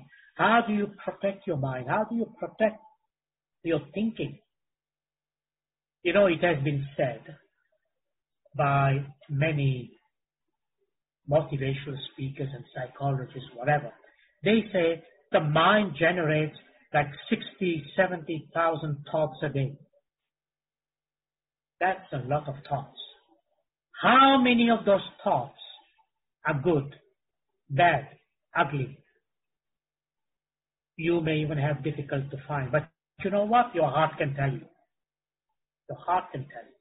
So I say to you, to elevate your mind and keep it up there and constantly elevating your sense of being and connection with the Imam requires the remembrance of our faith, requires the remembrance of the Imam of the time. You know, I have to give you this example that in 1986, when Mola Bapa came to New York, it was in the students' Mulaqat. I was fortunate to be there. And what did Mola Bapa say? Mola Bapa says, and it's a farman that he made in other states also, you know, when you go to Los Angeles, Chicago, Houston, and then New York. So in the New York students' Mulaqat, Mola Bapa said something that was mind-blowing. It was just amazing how the mercy, this is what I'm proud of, and His grace touched us. What did the Imam say? He said, carry a tasbih with you. And he said, practicing your faith can take 1/100th of a second, can take 1/1,000,000th of a second. Have you ever imagined that? 1/1,000,000th of a second. How can you practice your faith in 1/1,000,000th of a second? Think about it. What a grace. Even your thoughts are slower than 1/1,000,000th of a second. The act of thinking. So if you think of Mola Bapa, even for 1/1,000,000th of a second, Mola Bapa said, that is practicing your faith. Look at the connection. And that is the act of elevating our soul, purifying our mind and heart. Remember what Mola Bapa said? Remember this. We are speaking about the essence, which is Mola Bapa himself, and our spirituality, and how that applies in our life. And that is, essence is Mola Bapa himself, is the Nur, is the Imam. Practicing your faith can take a millionth of a second. That means in that span of time, when you remember the name of the Imam, you remember Mola Bapa himself, immediately there is this reaction that the soul gets enlightened with Mola Bapa's presence, and which purifies the mind and the heart. Remember what Hazrat Imam said? This is what I was going to say a minute ago, and that is to say, keep a clean heart and a pure soul. This is what comes out of this other saying. Clean heart and a pure soul. How do you keep a clean heart? You know, the heart can be the play of many mischiefs. Remember in our tariqah, remember in our spirituality, the heart is the place where the Imam lives for the true believer. So keep your heart clean. Don't invite the Imam to be there in a heart that is unclean. And an unclean heart is the one that puts people down, that insults people, that basically undermines other people, that is, they speak ill of others, they think that they are superior, they have this ego like Azazel that is unconquerable, this unclean heart which becomes black, that the Imam says, there is no presence of the Imam there. Please don't point a finger at me. I'm not the one saying it. Read the Quranic verses. It's either you have the presence of Allah in your heart, or you have the presence of the devil. Which one is it? Look, I'm not going to beat around the bush and make you feel good and be diplomatic about it. I won't. Because this is a matter of life and death. And you don't mess around when it is life and death. And that is, ask yourself, is Mola Bapa's presence in your heart? Yes or no? Which ethics guides you? Is it the ethics of the devil that gives you a black heart? You remember, this word has been used by the Imam in a holy farman. Is this a black heart? Or is this an illuminated, a clean heart? There cannot be spirituality and elevation and thinking that the soul receives that barakat and in the world unless the heart is clean. Because that is the bedrock, the foundation of spirituality. Keep a clean heart. Don't do ninda, don't talk behind people's back, don't create conflict, do not create jealousy, animosity, do not create any of those that breaks unity. Remember our beloved Imam's guidance? He wants the Jamaat to be united. We help each other, help others, come forward, devote yourself to those directives and direction the Imam has given. That is our ethics of elevation and spirituality. Don't play politics with the faith. It's a dirty heart. That's a black heart. Because the faith belongs to the Imam. The dharam belongs to the Imam. The tariqah that we practice belongs to the Imam. Don't play politics with it. Don't play dirty with it. Keep your heart clean. Keep your directive clean. Deal fairly with people. Mola Bapa said meritocracy. Look up that word in the dictionary. Mola Bapa said in one place in 1992 in Toronto, the Oxford English Dictionary. And he was concerned everybody will rush to go and buy the dictionary. Think of that word, meritocracy. Best practices in our faith and what we do outside. Based on the directive guidance of the Imam. Don't play politics with the faith. Don't play dirty with the faith. Don't play dirty with other murids of the Imam. That is a black heart. There cannot be any spirituality there. It doesn't matter how materially you think that you are, but that is not the essence of our spirituality.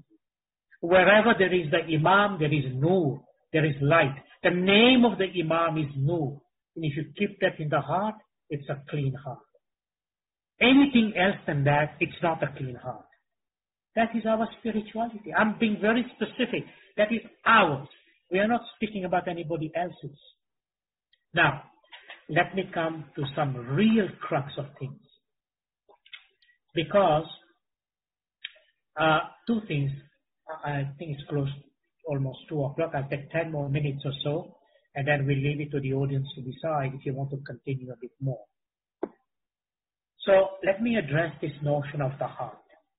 The notion of a clean heart and a pure soul, as our beloved Imam wants us to be. Before I do that, please never make the mistake of judging anybody else. Judging is not our business. If there is time, I'll give you an example. Do not judge anyone. Certainly not judging anybody's faith. Never, ever, ever, ever do that. Somebody recently sent me some various quotations of Hazrat Ali alayhi salam. There was an amazing quotation. All of them were, but one that says that don't rejoice in someone's downfall. You know, if somebody had a downfall in any shape or form, don't rejoice in it. You know why? Hazrat Ali alayhi salam says, because you don't know what's waiting for you. Do you know what's waiting for you? You may rejoice in someone's downfall. You may say, well, you see, you know, that's your punishment. This is what you did. Or all that is in your mind and thinking. Don't.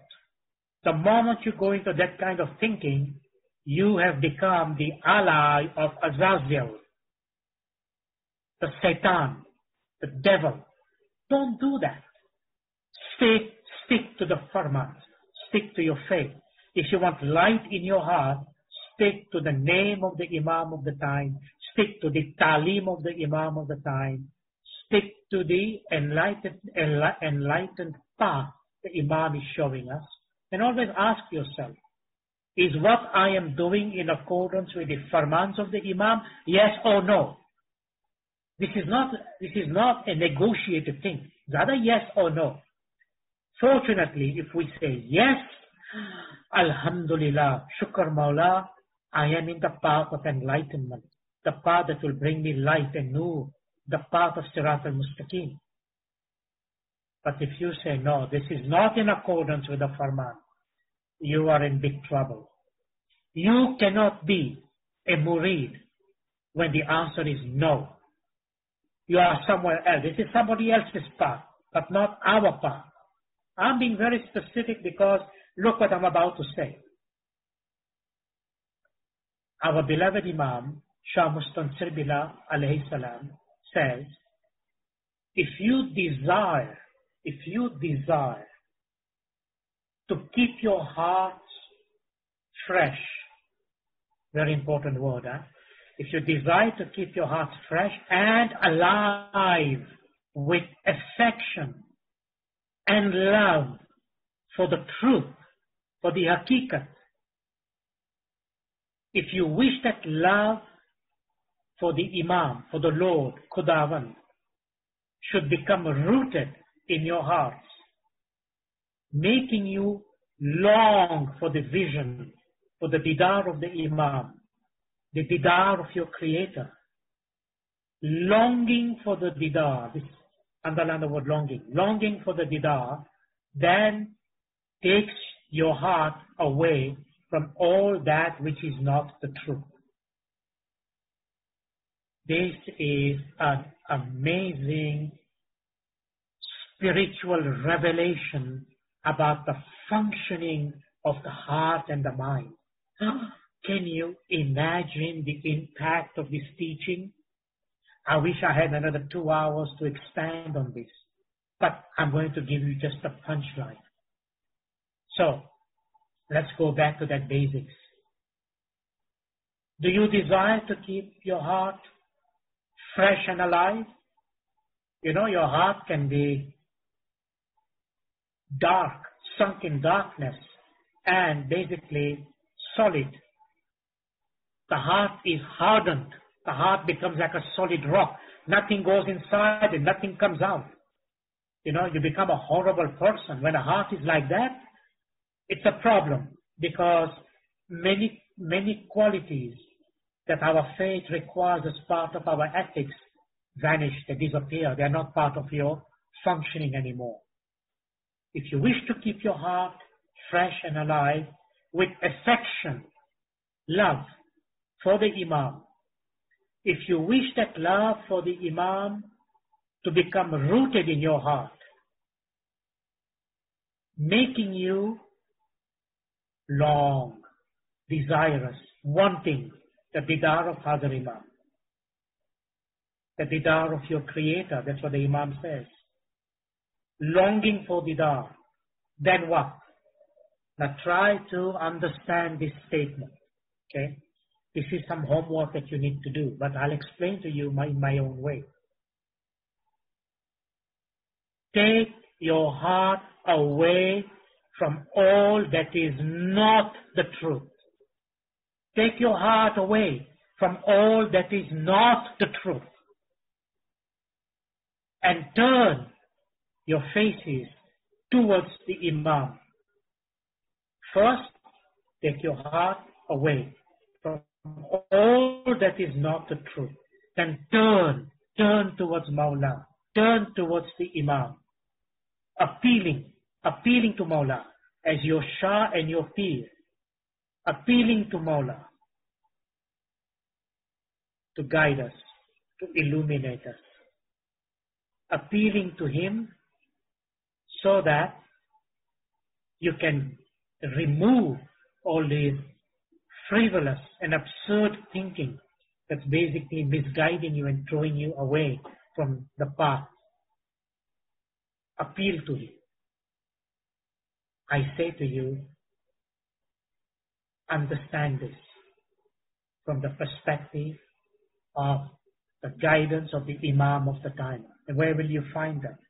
I have emphasized to you the greatest diamond our beloved Imam has given us for the Diamond Jubilee. A diamond you will find not on this earth and not even in the 7 heavens. I mean it. Sometimes you think I may be exaggerating. I am not exaggerating. I am telling you the hakikat of things. The greatest diamond our beloved Imam has given us during the Diamond Jubilee, that is not of this world and that which is not even in the 7 heavens, are the holy farmans in the Diamond Jubilee rendering in the book of the holy farman of the Diamond Jubilee. Precious book. Guard it, read it, memorize it, imbibe it. Make every cell of your memory, of your brain, of your thinking, of your heart, remember those holy farmans. Every day read it. That is the bedrock of our spirituality. The divine words of the Imam. The teachings, the talim of the Imam. It is in that book. Read it, think about it. And remember, every time you read a holy farman, it is nur that is entering your reason, your intellect, your thinking, your heart. Your heart. You know, we were saying earlier on that when Imam Sultan Muhammad Shah says, like the fish who is inside that ocean and is looking for the water and looking for the ocean. Well, these are what is in the pearls, the diamonds into this ocean of the Noor that Imam has given us, at least from a physical point of view. Look, before I continue with the last part. So in this part, just let's quickly summarize. If you want to desire to keep your heart fresh and alive with affection for the Imam, then love the truth. Love the haqiqat. Love the marifat. What is haqiqat? Let me be very specific. I don't want to beat around the bush. I don't want you to think that we should wander around in nowhere looking for it. Haqiqat means the holy and sacred farman of Hazar Imam that illuminates our intellect, our heart, and our soul. The path of Sirat al-Mustaqim, meaning the Imam himself, that is the haqiqat to us. The haqiqat to us is making sure every word of the Imam given to the Murids through the farman and guidance of Hazar Imam, to us that is the path of haqiqat, the path of Sirat al-Mustaqim. That is the path of truth for us. There is no higher truth than the holy words of the Imam. Love of Hazar Imam and the truth, which means the word that comes out from Maula Bapa himself, that is the truth. That is Ismaili faith. Ismaili faith, I'll just divert for a second. Ismaili faith is not guided by a book. Doesn't matter which book you think of. Ismaili faith means the holy and divine command of Hazar Imam's farman, Hazar Imam's command, Hazar Imam's guidance. That is Ismaili faith. Nothing else. Whatever the Imam of the time says, that becomes the faith. That is Iman. That becomes the love. That becomes the foundation of following. Yes, we can read books to enlighten us, to explain us, to make sure that our reasoning becomes what it should be, that we are searching, that we may have a basis of exploration and analysis.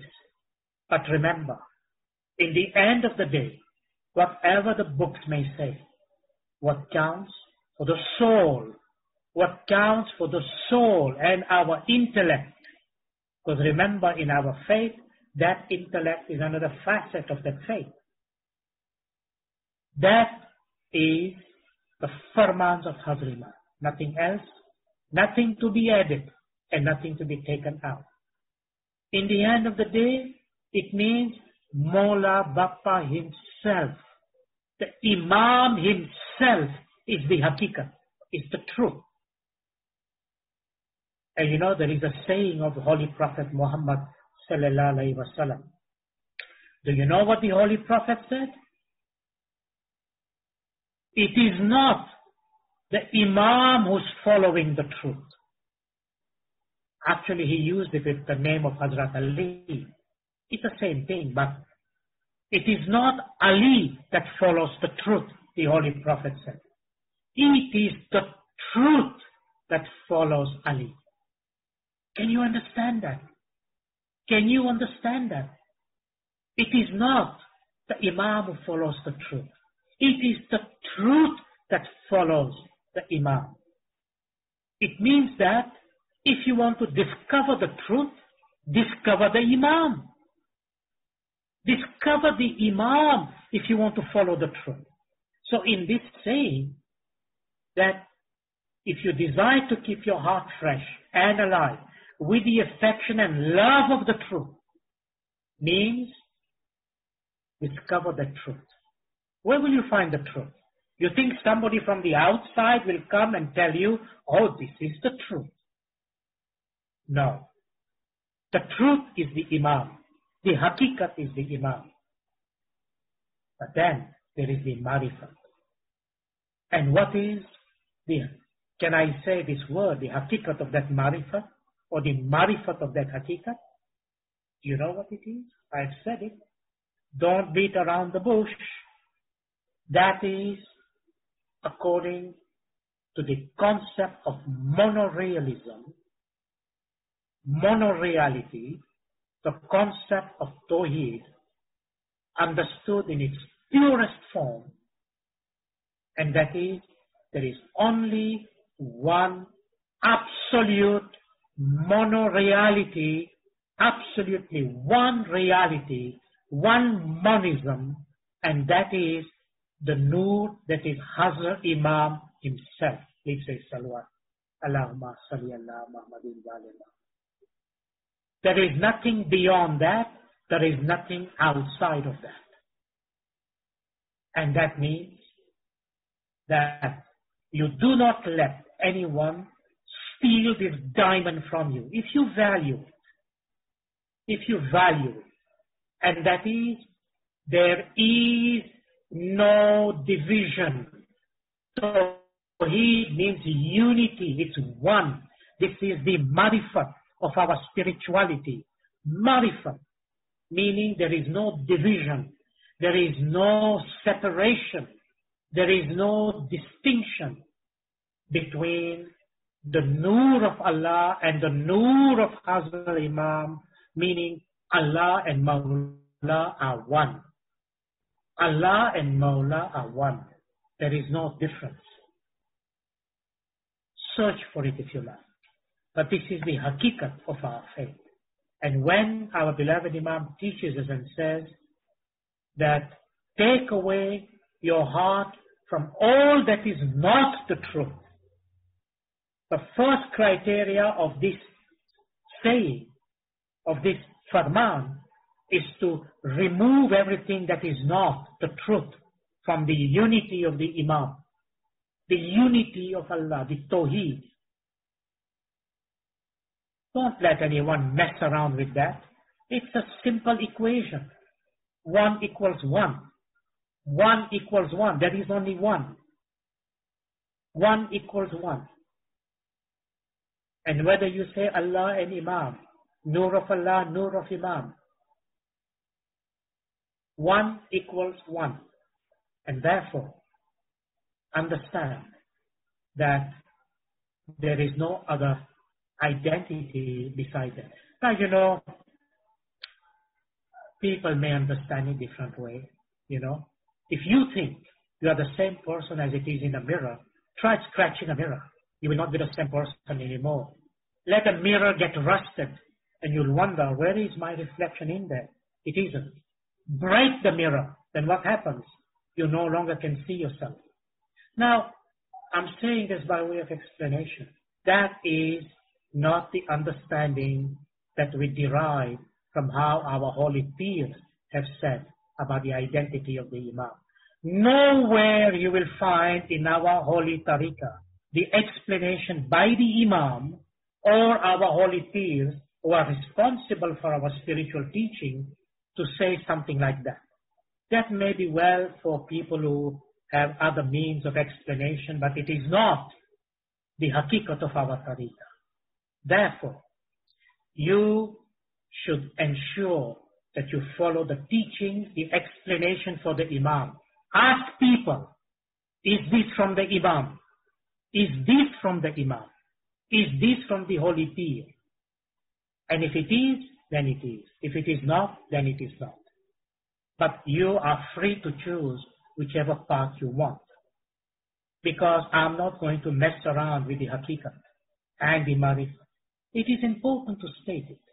I'm not saying this by way of any defense or anything, but I don't want to be unclear into my expressions of thought and in the expression as I see it in what our Imams have explained to us. Now, let me come to the last part. There are so many parts, like I said, this is work in progress. The thing is this, that in consideration of the subject, the spirituality of our faith, Look at this. Our holy Imam explains to us, do not take pride except in the bounty of the Imam of the time. I'm reading you the Farman, okay? Don't say this is coming from me. I'm reading you a Farman. Let me read it to you, that we can explain it. Our beloved Imam says, do not take pride except in the bounty of the Imam of your time, meaning the Imam of the time. Because everything depends on his command. Everything depends on his command. Think about this. The notion of Amra. Amra means divine command. In the Quran it says, Kun, Faikun, be and it is. That Amra. That's what we call Amra, holy and divine command. Everything is under the depends on his command. Then our beloved Imam explains, and he says, all other things will become non-existent and dead except the Imam who is living and eternal.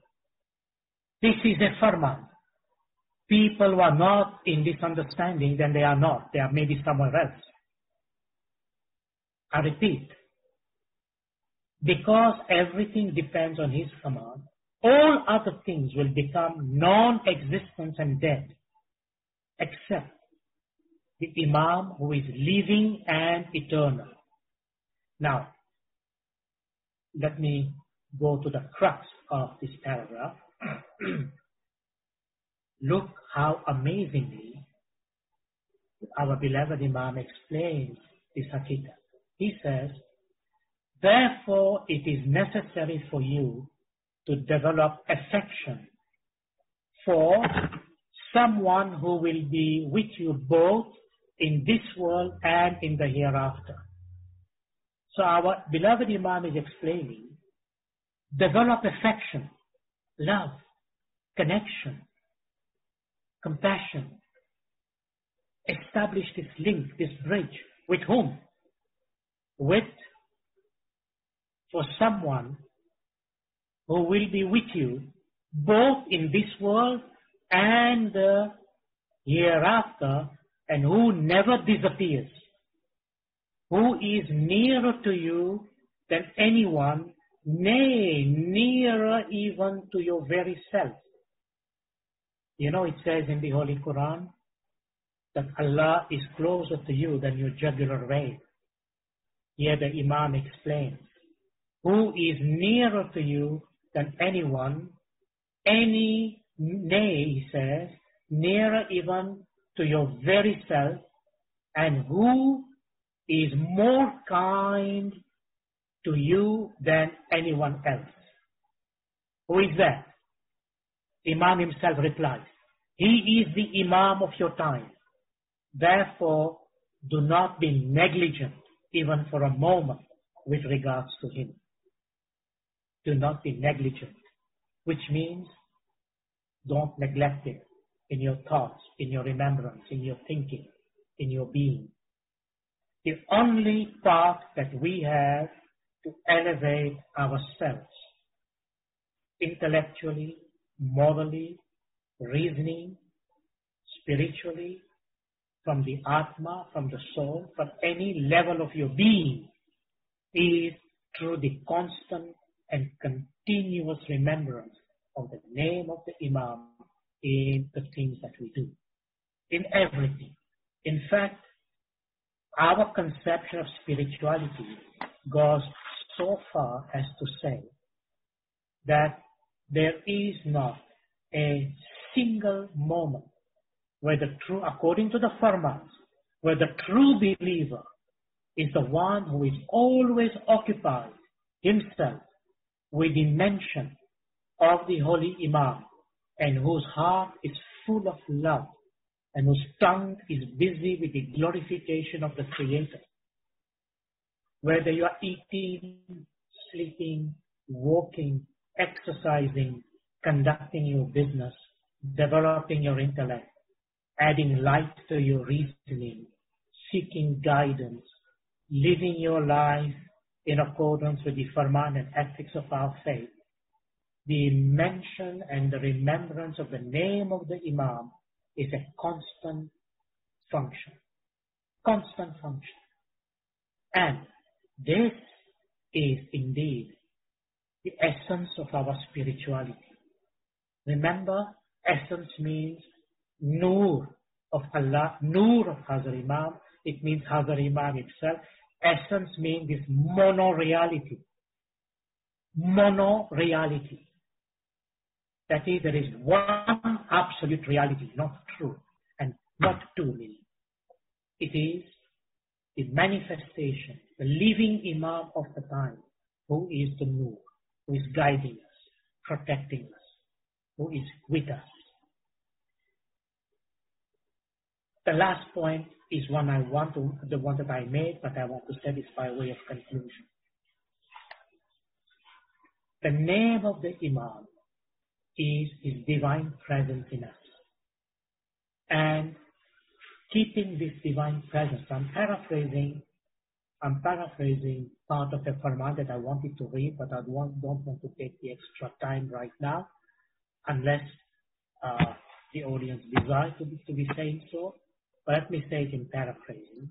In paraphrasing, remembering the name of the Imam in accordance with our tariqah and the guidance of Hazrat Imam, whether you are walking, sleeping, resting, sitting down. Remember, our Ginan says that, the Holy Quran says that the constant remembrance of the name of the Imam is indeed the basis of the essence of our spirituality. Saying that means you are welcoming the presence of the Imam in your heart, in your thoughts, in your mind, in your thinking. And being in the presence of the Imam means you are allowing Mawla Bapa to guide you, to protect you, His hand being upon you. And you are recognizing the fact that you are within. You are living, moving, and having your being in the Imam. Meaning, you are allowing your mind, remember this, you are allowing your mind at this level to make that connection. And you are saying to yourself, based on what our beloved Imam said, that we live, we move, and we have our being in God. We live, we move, we have our being in the holy presence of Mawla Bapa himself, on the farmans of Mawla Bapa, on the path Mawla Bapa is guiding us. This is our preparation to experience the ultimate when and if and wherever when Mawla Bapa desire to make it existent for us. But at this level of our existence on earth that we are, remember, to live, to move, and to have our being means in God, means like that fish in the ocean, is to live, to move, and to have our being in the remembrance, in the presence, in the connection, in the zikr, prayer of the heart that we have from Mawla Bapa. Not a single day, not a single moment must go of life where you have not remembered the presence of the Imam in your life, expressing your love, your glorification, your devotion for the Imam from the heart, from your intellect, from your thinking, from everything else. Not a single day must go by where you have not opened the book of the Holy Farman, which is available for the whole Jamaat, and you have not read, thought, analyzed, and made it part of your existence. That is the teachings that cleanse the heart, that brings purity to the soul. The Holy Farman. Don't go wondering. It's not a negotiation, because this is the path of truth. It is the path of the Haqiqah. I'm speaking about our tariqah. I'm not speaking about anybody else's whimsical thoughts or anybody else's, whatever they think they know. Whatever they need to know or want to know about the path of faith has to be from the spirituality the Imam is giving us. And that is what our constitution says. It is the talim of the Imam, the ta'wil of the Imam. It is the path of the quality of life and the spiritual enlightenment that the Imam gives us through his teachings. Now, if you're interested in other paraphernalias out there, if you're interested in other things unrelated to the soul, then go ahead. Go ahead, find whatever paraphernalia you want. That's your choice. But when it comes to the soul and the practice of our faith and the essence of our spirituality, there is only one point of manifestation, knowledge, intellect, faith, light, guidance, path, ease, result, conclusion, and ultimate salvation. And that is the Imam of the time. His Nur. That is the essence of our spirituality. I will stop here now, and inshallah, just for your information, I'm hoping to speak tomorrow night, the Tuesday night lecture, on the 4 states of awareness and consciousness, which many people have sent me messages to say, can you explain these, because there's so much sometimes confusion or hasn't been explained properly. So I think the invite will go on that sometime today, and inshallah we will do that.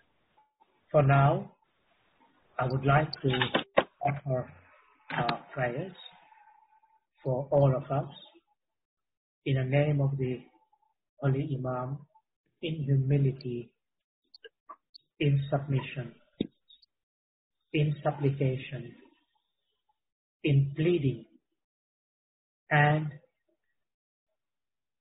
making our urge to our beloved Imam. Ya Mawla, Ya Hazar Imam, Mawla Bapa, keep all of you safe every day in all that you do. May Mawla's hand be upon you. Mawla's both hand be upon you to guide you, to protect you, to keep you safe, to always keep you on the path of Sirat al-Mustaqim. May Hazar Imam bless you with the fulfillment of all your wishes. May Allah bless you with good health. May Allah bless you with staunchness in the sun. May that bring you staunchness of Iman, your faith. May Allah bless you with enlightened intellect. May Allah bless you with hakikat, the truth of that reality. And may Allah Bapa's love always be with us in every second of our life, to keep us happy, to guide us, to protect us. And may Mawla bless us all with Zahiri Nurani Dida. And may Allah bless us with Nur in our ibadat, Nur in our tasbih. And whatever your wishes are, spiritually and materially, may Mawla Bapa fulfill them to the fullest. Thank you very much, and Mawla bless you all in every way. Thank you for being there. Thank you for your support. Ameen. Thank you. Dr. Hassam, Naz will give a vote of thanks to you for this amazing lecture. Thank you, Dr. Hassam, for this informative and enlightening session on essence of spirituality. We are so very grateful for your time and seva. We pray for you and your family for good health, happiness, Amin. barakat, and you Amin. always be very happy. Amin. We look forward to future sessions Amin. where we can continue to learn more and grow and strengthen our understanding of our faith and spiritual practices. Amin. Dr. HASSAM, thank you very much. And Ya Ali Madad. Mola Ali Madad. Mola.